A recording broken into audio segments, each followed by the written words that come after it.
So today we are here to chat about CPF, and I'd be very happy to take questions and help you in any way I can. I got one question. Why must I set my retirement sum aside? Why can't I draw all my money when I turn 55? Now you do know that at age 55, everyone can withdraw a minimum of $5,000? Yes, true. Yes. And at the same time, like you, many Singaporeans have a home. Yeah. And they can use the home to pledge. And when they have a home to pledge, all they need to do is set aside their basic retirement sum instead of their full retirement sum. Yeah. And so setting aside something in order to provide for a monthly payout is to give us the peace of mind, the assurance that we have a high chance of being well provided for as long as we will need it. Have you heard of the retirement sum topping up scheme?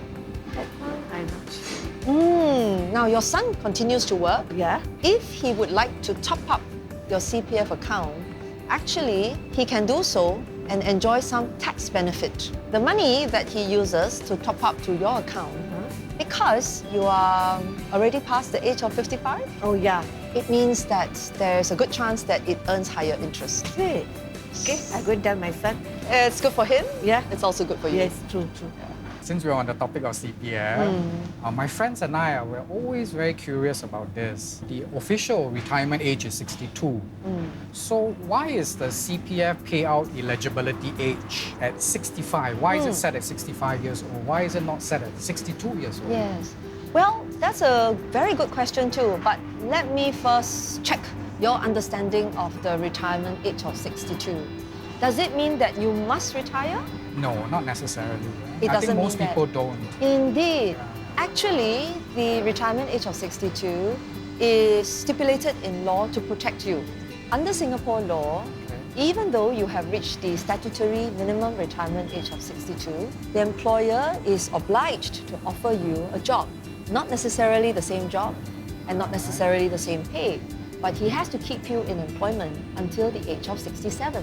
So in fact, actually, many people are able to continue working till age 67.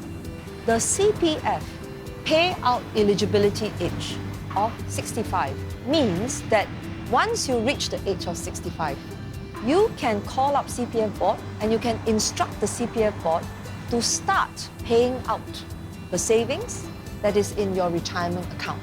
Now that payout eligibility age of 65 is unrelated to your statutory minimum retirement age of 62.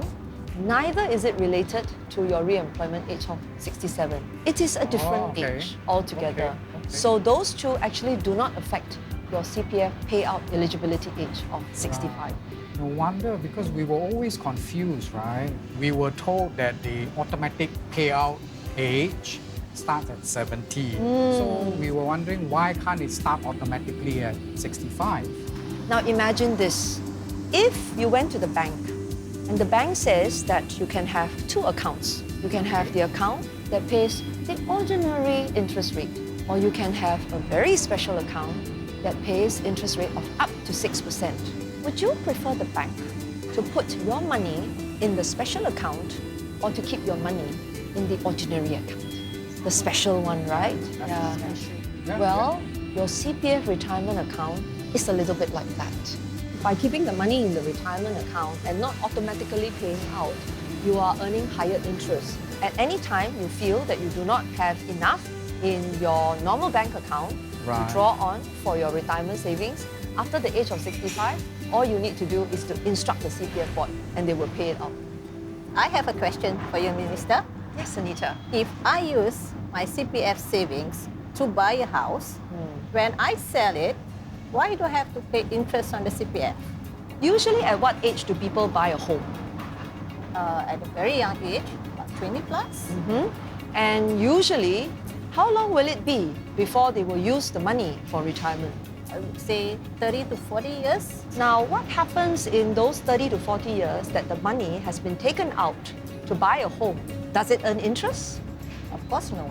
Well, so if you see that a person who has taken out monies from the CPF account to pay for a flat, compared to a person who earns roughly the same income and has been contributing the same amount into the CPF account, by the time you are really ready to retire, who will likely have more in terms of the cash savings? Of course. Exactly. So this is something that the CPF board is concerned about.